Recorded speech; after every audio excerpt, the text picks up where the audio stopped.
Okay, good day, good day, good day, good day mga kaigsunan. Nandito naman yung lingkod, si Pastor Armando S. Montero ay nagbabalik. Welcome sa atong FB page and YouTube channel.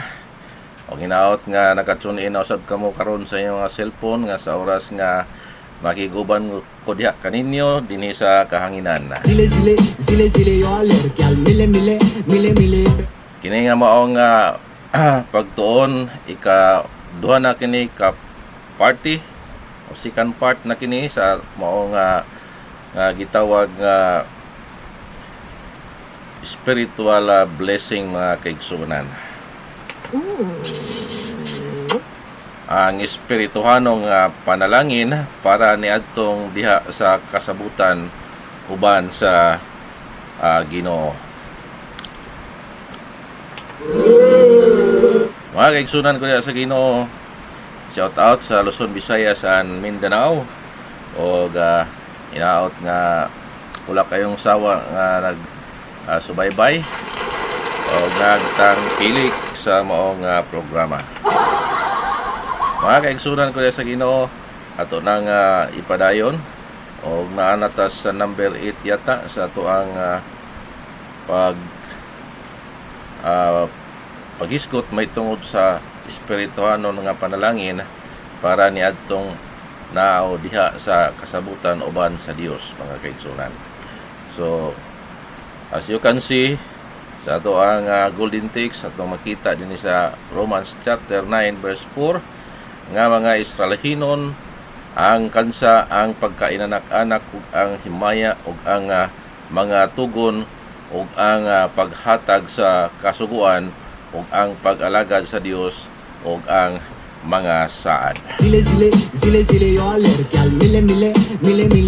Dinhi magalibot-libot ang ato ang mensahe higala igsoon ug ato na take up kagahapon ang mga punto nga diin ang mga apostolis mo'y na-consider nga remnant o salin o nahimo kining pundasyon sa iglesia sa atong Ginoo dason giindig kini sa maong gitawag nga kahoyng oliba nga makita sa Romans chapter 11 verse 15 to 25 o dito atong nakaplagan nga kitang mga hintil nahimo kining nasumpay diha sa kahoy nga oliba nga isip nga sanga nga mga ihalas, mga kaigsunan na.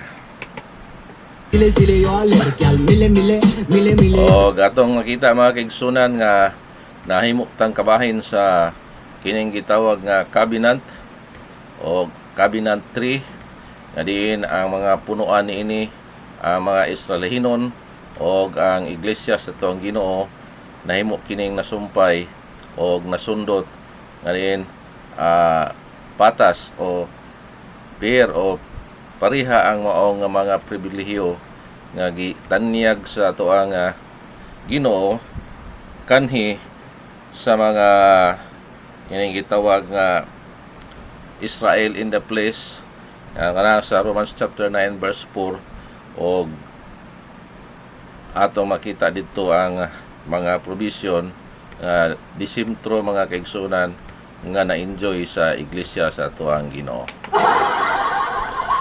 Ay, lanit day. Palakpakan day mga kaigsunan. So dinhita nag-stop nga diin nga ang kadtong iglesia sa tuang Ginoo nga gitukod nga si Kristo maoy pundasyon o founder o whole truth yun ang naa sa tinuod nga iglesia sa atong Ginoo kay matod pa sa John 16:13 apan kung siya ang espiritu sa kamatuoran muanhi na siya magamando kaninyo sa tibuok nga kamatuoran kay siya dili musugti sa iyahang kaugalingon kundi nga siya magapamulong sa tanan nga iyahang hingdunggan o magapamahayag kaninyo sa mga butang nga mahitabo. So muna mga kaigsunan nga dili gyud buta sa katotohanan ang naa sa tinuod nga iglesia. Apan kung ang iglesia nga tinukod lang sa tao, founded by men, possible nga half truth lang ang na kanila o dili gyud maka-describe sa ining tibuok nga kamatuoran mga kaigsunan. So padayon ta mga kaigsunan sa tuang ikasiyam ka punto kadtong diha sa kasabutan, relasyon uban ni Kristo maoy makaambit uban sa amahan og sa anak. Dalaygo ng pulong sa Ginoo na sa 1 John chapter 1 verse 3, ang among hingkit-an og hingdunggan ginamantala namo kaninyo aron kamo usab may pag-ambit uban kanamo og ang atong pagkaambit usab uban sa Abraham og sa iyang uban sa amahan og sa iyang anak nga si Ginoong Hesukristo. So muna mga kaigsunan nga ang tinuod gyud nga iglesia sa tuong Ginoo naay amahan og anak, no? Based sa 1 John 1:3.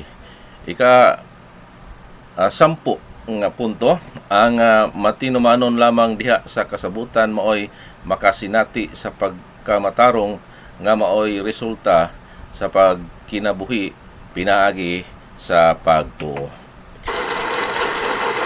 Hebrews chapter 10 verse 38, apan ang akong matarong magkinabuhi tungod sa pagtuo ug kung musibog siya dili malipay ang akong kalag kaniya. So muna mga kaigsunan nga atong tinud-on gayod, o atong sigurohon gayod na naata sa posisyon nga mga lagad, naata sa posisyon nga mudagan sa lumbang Kristohanon o ang imuhang kaning gitawag pagpangalagad isip nga kabinan training naagid ka sa tinuod nga iglesia kay kung wala kawang lamang ang tanan mga kaigsunan. So muna mga kaigsunan, pangitaang tinuod nga iglesia, kung ikaw tinuod nga karnero ay nasa iglesia lamang ang himaya diha sa ato ang Ginoo. Sa episode 3:21, sa iglesia lang siya nahimaya og wala kini gihatag sa uban mga kaigsunan. Na mga kaigsunan ko diha sa Ginoo, dugang pa nga mga punto, ika-11 ang matinumanon diha sa kasabutang relasyon pagatawgon nga dako diha sa gingharian sa langit. So dinhi sa Mateo 5:19, tungod niini bisan kinsa nga magalapas sa usa niining mga sugo nga labing diutay og magatudlo sa mga tawo sa ingon paganganlan nga labing diutay sa gingharian sa langit. Apan bisan kinsa ang magatuman og magapanudlo kanila kini paganganlan nga dako sa gingharian sa langit. So mga kaigsunan ko diha sa Ginoo, i-address lamang kini sa iglesia nga gitukod sa ato ang Ginoo o kung naka sa posisyon, naka sa Big Brother house ato ang Ginoo, so possible nga mudaog o either mapakyas o mahimong mabanggi o makatop. Ikadusi, ang masig ka manununod ni Kristo kung matuod nga nagaantos kita uban kaniya. Matod pa sa Roma kapitulo 8 bersikulo 17 hangtod sa 18, o kung kita mga anak man, busa mga manununod kita, mga manununod sa Dios, o masig ka manununod ni Kristo kung matuod nga nagaantos kita uban kaniya aron nga kita pagahimayaon usab uban kaniya, kay ginadahom ko nga ang mga pag-antos niini nga panahon dili takos ikatanding sa himaya nga nagapamahayag nganhi kanato. Pagkanindot sa mga pasalig sa ato ang Ginoo mga kaigsunan diha sa Firstborn Church sa ato ang Ginoo, matud pa sa Hebrews 12:27 nga ang iyang Firstborn Church nga si Kristo mao founder, nahisulat dito sa langit.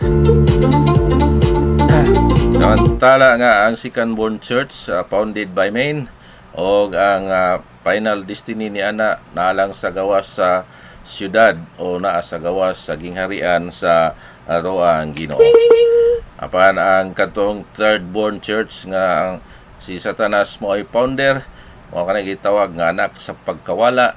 So ang yang final destiny mao ang linaw nga kalayo. So dito magaantos uban sa mga manulunda o kadtong napakyas o wala maka-enjoy sa ordinary salvation nga kaluwasan gikan sa pagkaimpernohanon, dito maipon uban sa nga mga manulunda uban ni Lucifer dito sa linaw nga kalayo.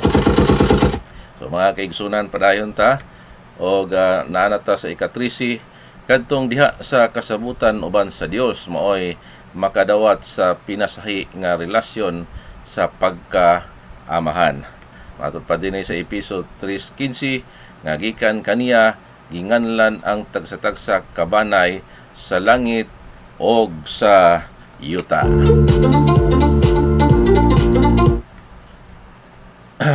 Kadtong diha sa kasabutan uban sa Dios mao'y makadawat sa abudansya nga pagsulod ngadto sa walay katapusang gingharian ni Ginoong Hesukristo, mga kaigsunan.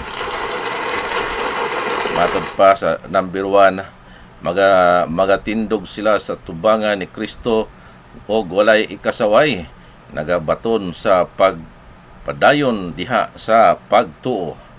Kolosas 1:22 hangtod sa 23, apan karon ginapasig-uli niya kamo tungod sa lawas sa iyang unod, pinaagi sa kamatayon sa pagpadayag kaninyo nga maputli ug dili masaway ug dili badlunganon sa iyang atubangan, kung mao nga magapabilin kamo diha sa pagtuo nga mga tinukod ug mga nilig-on og dili kamo maglunga gikan sa paglaom sa maayong balita nga inyong hingdunggan nga ginawali diha sa tanang binuhat sa ilalom sa langit, nga niini ako si Pablo gihimo nga ministro. So muna mga kaigsunan, dili basta-basta ang pagsulod sa gingharian, mga kaigsunan. Daghan kayong naninguha apan jutay lang ang nakapasar. Tungod kay ang rating sa ato ang Ginoo dili mo ta kayo taas, no? Gikan sa 100 ang first, no, the most outstanding, ug ang second 60% ug ang average nga passing grade is 30, no. Samantala ang naa diha sa kining gitawag nga secular 75 ang passing grade. Pero wala kayo'y ni kasa, wala kayo'y naninguha o wala kayo'y ni intra ni ini nga maong padula sa tuang Ginoo, mo gitawag nga Christian race. Lugang pa kadtong diha sa kasabutan uban sa Dios maoy makadawat sa abudansya nga pagsulod ngadto sa walay katapusang gingharian ni Kristo. Ikaduha, ang matinumanon diha sa kasabutan uban sa Ginoo nagaandam gayod sa ilahang kaugalingon ug maoy dawaton nga pangasaw unon ni Kristo. Mateo 25:10, og samtang miadto sila sa pagpalit, miabot ang pamanhunon og sila nga mga andam mingsulod uban kaniya sa kasal og gisirhan ang pultahan.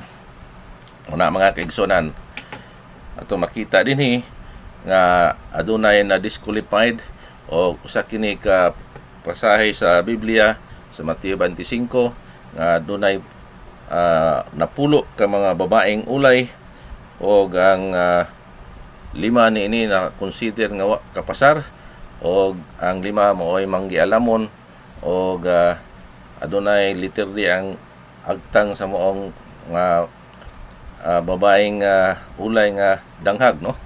So nahimo silang nasirad-an o wala kini nakasulod, mga kaigsunan. So subo pamalandungon nga nagrepresent na unta o kandidato na unta nga mga simbahan nga mahimong makasulod sa gingharian o makaapil sa kasal sa kordero apan nahimo kining nasyat upan o dugang pa nakat upan, gisgot kita og kahoy kaya niya nakat upan, no? So na disqualified o nabutang ang uban sa outer darkness kay wala sila nakasulod sa gingharian. Mga kaigsunan na di wala gi assurance dinhi sa kabinan salvation, kinahanglan nga magmatngon, magputli og mag-alagad o magbiya sa dili pagkamatarong aron nga ang iglesia sa ato ang Ginoo ipresentar ni Ginoong Hesukristo ato sa amahan og mahimo kang makaapil sa kasal, makasulod sa gingharian. Dugang pang pamahayag sa Biblia, Bugna 19:7, managkalipay kita og managhugyaw og igahatag ta kaniya ang himaya kay ang kasal sa kordero nagaabot na, ang iyahang asawa nagaandam na sa iyahang kaugalingon. Mao na mga kaigsunan nga dunagyoy faithful bride, dunay mga churches nga ma-disqualified, no? Kadtong diha sa kasabutan uban sa Dios maoy makadawat sa abudansya nga pagsulod ngadto sa walay katapusan nga gingharian ni Kristo. Dugang pang pamahayag katulo maoy hatagan sa pagkadato gayod nga pagsulod ngadto sa walay katapusan nga gingharian ni Kristo. Si kaduhang Pedro 1:11, kay niini nga pagkaagi igahatag kaninyo sa pagkadato gayod ang pagsulod sa gingharian nga walay katapusan sa atong Ginoo og manluluwas nga si Ginoong Hesukristo. Wala mga kaigsunan nga nung abudansya ang pagsunod tungod kay ang gingharian sa ato ang Ginoo, lunlon bulawan ang 12 ka mga street o dalan taliwala niya na adunay tree of life o pag-abot timo sa gate, perlas ang gate, sumala sa Revelation 21. Pag-abot timo sa koral, jasper wall, o ang syudad, transparent glass, mga kaigsunan. Muna mga kaigsunan natong kita nga agkanindot sa gingharian sa atong Ginoo niya adunay possible na unta nga mga nangalagad sa Ginoo og makasulod apan na-cancel, nag-shut upan, nakat upan og na-prone og na kining gitawag nga na-disqualified, muna nga magkagot sila sa pagmahay, mga kaigsunan. Pan atong iglesia nga nagmatngon o tinuod nga iglesia o nasa posisyon na nga mga lagad unya nahimong pasado ang uban maghari o napulo ka mga nasod, ang uban 5 o ang uban base sa kanang gitawag nga percentage nga gihatag sa Dios nga nagpadula alang sa moong gingharian. Dugang pa ikaupat ang naninguha sa pagtino sa ihang pagtawag o pagkapinili. So mao kini ang mahimong ma-qualified. 2 Peter chapter 1 verse 10, tungod niini mga igsoon hatagi og labi pang kakugi gayod ang pagtino sa pagtawag o pagkapinili kaninyo, kay kung pagabuhaton ninyo kining mga butanga dili gayod kamo mahipandol. Muna mga kaigsunan natong makita din sa balahan nga kasulatan. Muna nga make your calling an election sure, o katong naghatag og atensyon kabugaton burden ambisyosa nga mosulod sa gingharian, muna nga maging matinomanon gayod, no? So dugang pa mga kaigsunan kining ika-5 ka punto sa maong abudansya nga pagsulod sa gingharian, mao'y magahari uban kang Kristo ibabaw sa mga nasod nga luwas nga katawhan. Lucas 19:16 hangtod sa 20, ug ang nahauna miabot sa tubangan niya og miingon, Ginoo, ang imong mina hingdugangan og napulo ka mga mina, og siya miingon kaniya, maayong ulipon tungod kay ikaw nagmatinumanon sa dyutay gayod, magabaton ka og pagbulutan sa ibabaw sa napulo ka lungsod. So mo na itong makita mga kaigsunan, base sa iyahang ay performance, base sa iyahang pagkamatinumanon. So kuha niya ang 100%, dugang pa dinhi sa 18, og ang ikaduha miabot nga nagaingon, Ginoo, ang imong mina dugangan og 5 ka mina, og siya miingon usab kaniya, ikaw usab may pagbulutan sa 5 ka lungsod, og ang usa miabot usab nga nagaingon, Ginoo, aniya karon ang imong mina nga giputos ko sa usa ka panyo. So mao ni atong makita mga kaigsunan, kadtong gitagaan og isa lang, o wa niya gipatigayon og taspukan og tapulan tubag sa atong Ginoo niini, wala gini siya nakapasar pankadtong ni naginansya, no, ni ginansya o nakaginansya, nakatunga. So gitagaan og katungod nga maghari sa napulo ka nasod o 5 ka nasod, tungod kay ang naa sa gawas sa syudad mga saved nations na mga kaigsunan. Kung imong mabasa sa Revelation chapter 21 verse 24, nga adunay saved nation nga naa sa gawas sa syudad, samantala nga ang kadtong mga officer nga nakapasar o iglesia sa tong Ginoo mao gyud naa sa sulod sa syudad nga mooy maghari sa maong mga ordinary people nga igo lang naluwas sa pagka-impernohanon. Padayon ta mga kaigsunan, ikalima, matod pa dinhi bugna 2:26, og ang makadaog og ang magatipig sa akong mga buhat hangtod sa katapusan kaniya igahatag ko ang pagbulutan ibabaw sa mga nasod. So klaro kaayo mga kaigsunan nga naay maghari uban ni Kristo, nga din base sa iyahang kapasidad o performance, mga percentage sa diin sa iyang pagpangalagad nga matinumanon. Ikaw unom, ang katawhan sa kasabutan nga nagapabiling matinumanon sa kasuguan sa Dios maoy gihatagan og katungod sa pagpuyo diha sa Sayon o bag-ong Jerusalem, ang syudad sa Dios. Yes mga kaigsunan, bugna 22:14, bulahan ang mga nagalaba sa ilahang mga bisti nga hatag-as aron may katungod sila sa pagduol sa kahoy sa kinabuhi o sa pagsulod sa mga ganghaan sa syudad.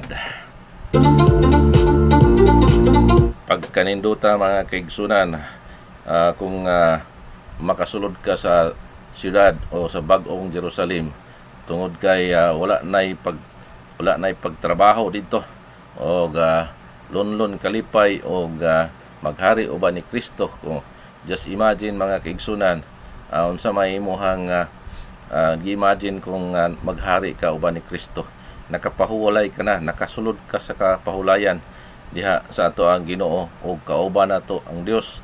Kung someday makapasarta kining ikaduhang klase sa kaluwasan nga mao ang kabinan salvation o ang atong kauban si Kristo mismo, kay those who suffer with Him shall reign with Him.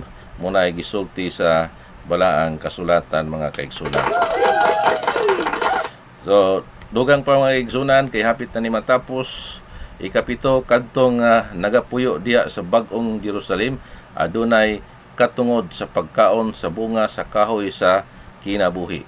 Bugna 22 versikulo 2 mudjam sa 14, sa taliwala sa dalan niini og sa suba sa usa ka luyo diha ang kahoy sa kinabuhi nga nagadala sa napulo og 2 ka mga bunga nga nagabunga sa tagsa ka bulan, og ang mga dahon sa kahoy alang man sa pag-ayo sa mga nasod.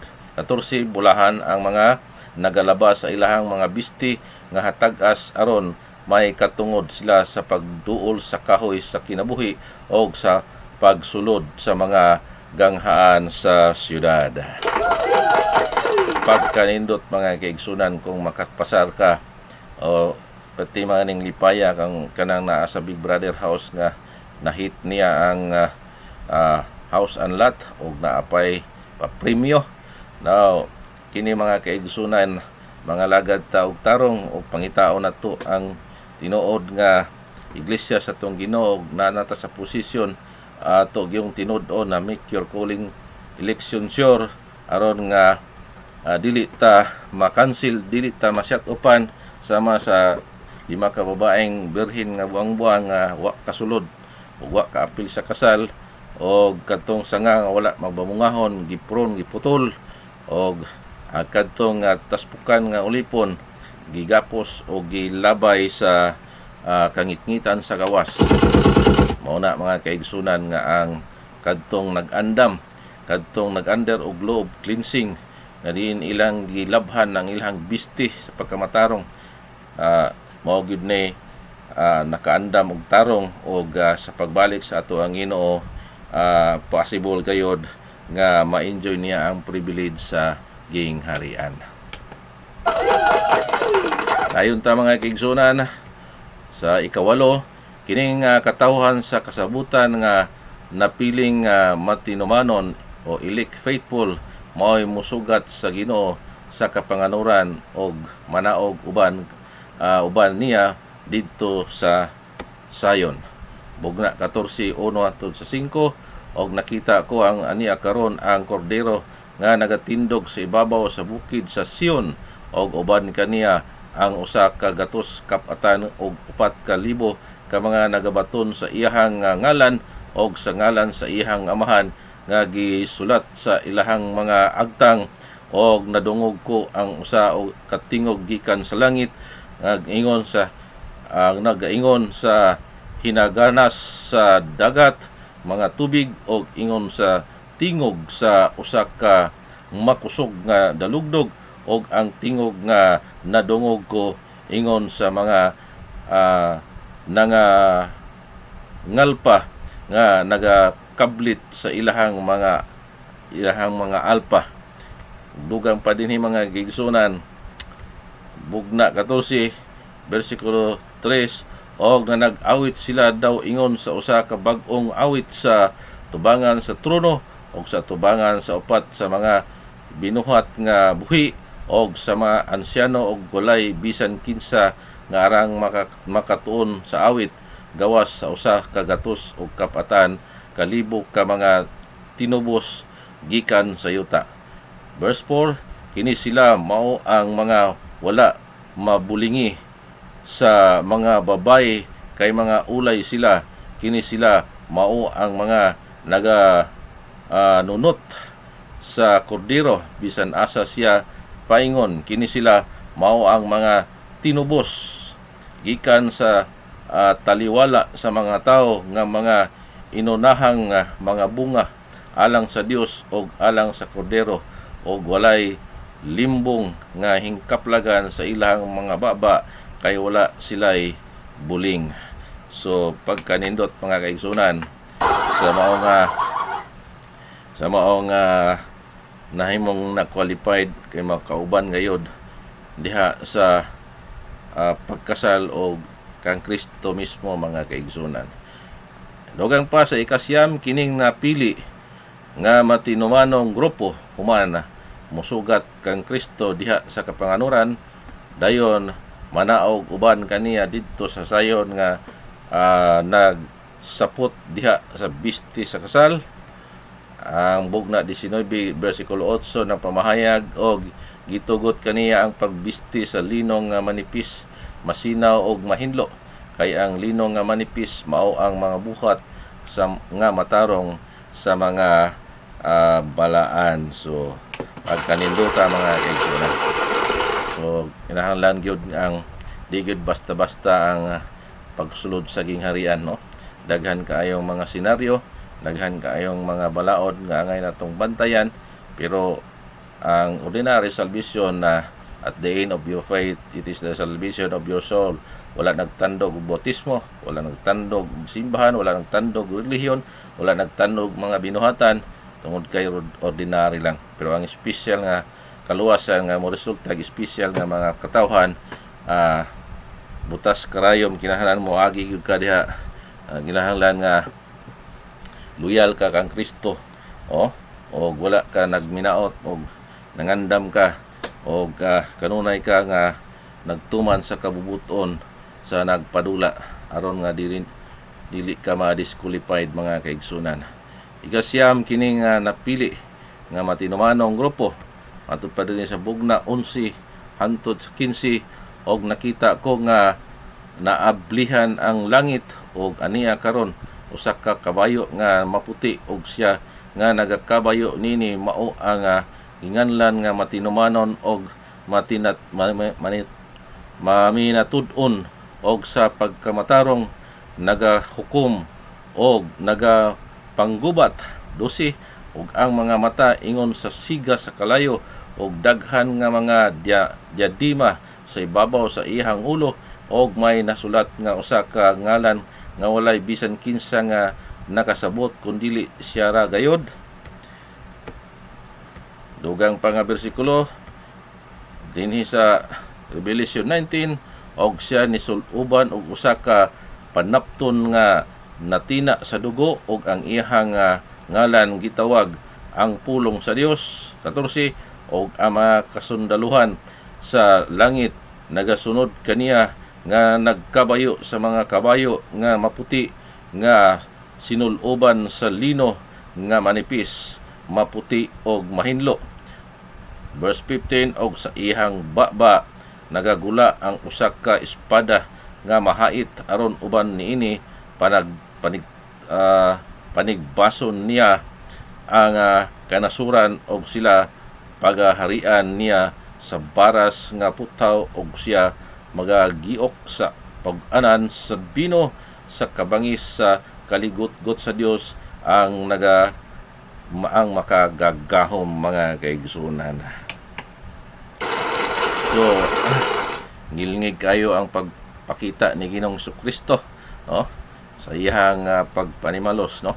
Siya gid ni ang nagakabayo sa maong kabayo nga maputi nga diin ang iyang mata, no, gakalayo tala ang iyang boses hasta nga makahadlok yun muna nga ining bahina mga kaigsunan ang iglesia sa tong Ginoo puno sa kalipay o puno sa paghimaya tungod kayang si Kristo mao'y pamanhonon sa iglesia tong iglesia nga nagaputli, nagahinlo sa matag karon og unya iyang gimintin ng iyang sinina tungod kaya sa imong pagbotismo diha sa biblikanhong botismo nga adunay authority ng bautismo sa tinuod nga iglesia sa pagbotismo imong nadawat ang sinina, no, nga hapot on Christ og dala-dala na nimo ang identity ni Kristo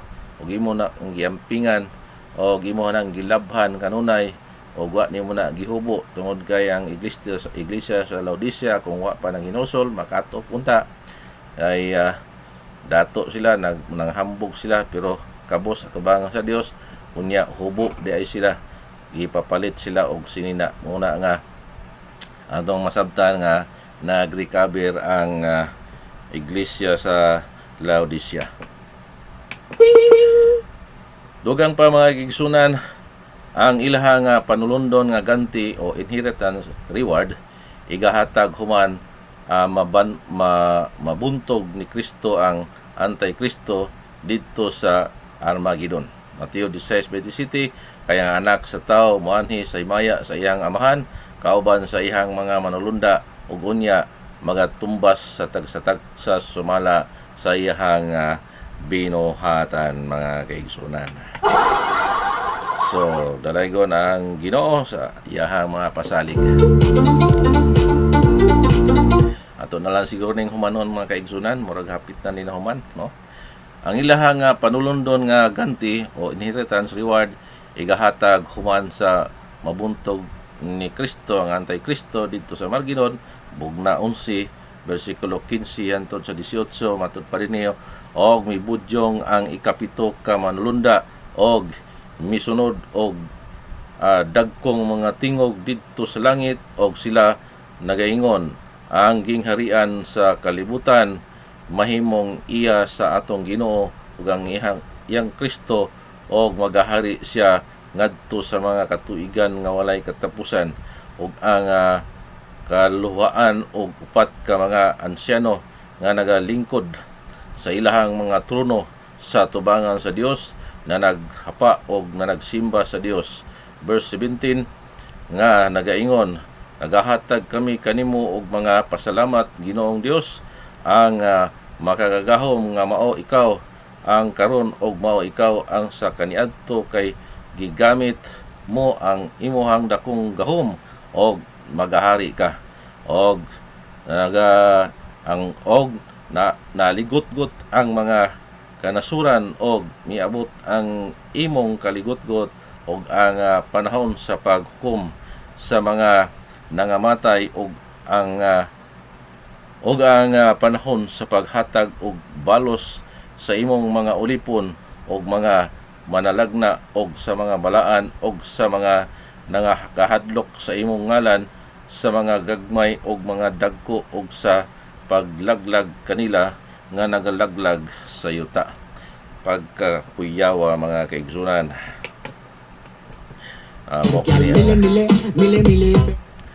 Kini ang mahitabo niya sa pagbalik sa tuang Ginoo. Diin ang nagpa-asip nga siya si Kristo pero anti-Kristo diay mao nang ilugon, no? Mao na nga ang pagbalik sa tuang Ginoo dili pre-trib, dili mid-trib, dili post-trib kundi last trump, no? Sa ikapito nga trumpita nga ikatapusang trumpet at the last trump, and the dead shall be raised incorruptible and we shall all be changed. Muna nga prirat, no, ang barog sa tinuod nga iglesia sa atong Ginoo. Wala pa ang panaksan sa kapungot ibubo sa atong Ginoo, kuhaon na ingihang iglesia mga kaigsunan. So dugang pa mga kaigsunan ay Godspeed to all of us. So hinaot mga kaigsunan, inyohang gitagaan og pasensya og dugang pang perseverance sa pagsubaybay sa maong ining gitawag nga spiritual blessing mga kaigsunan na diin atong na-take up nining higayunan ning adlaw. Ginaot nga dili mo kalimot sa pag-subscribe sa akong YouTube channel, Mary67, o dinhi natapos ang ato ang pagpamalandong sa mga espirituhanong panalangin nga diin kitang mahintel na imong kabahin diha sa Cabinet Salvation o Cabinet Position. O don't forget to like and to share o sa akong FB page Mindful Moments o na kay gamayng tabang sa mga financial nga bahin. Ako GCash 0939163348. O hinaot mga kaigsunan na wala mo'y puas pag subaybay sa itong munting programa, The Main Team, The Gospel of the Kingdom. Inong bus nga lagad, Pastor Armando Montero. Bye-bye for now mga kaigsunan.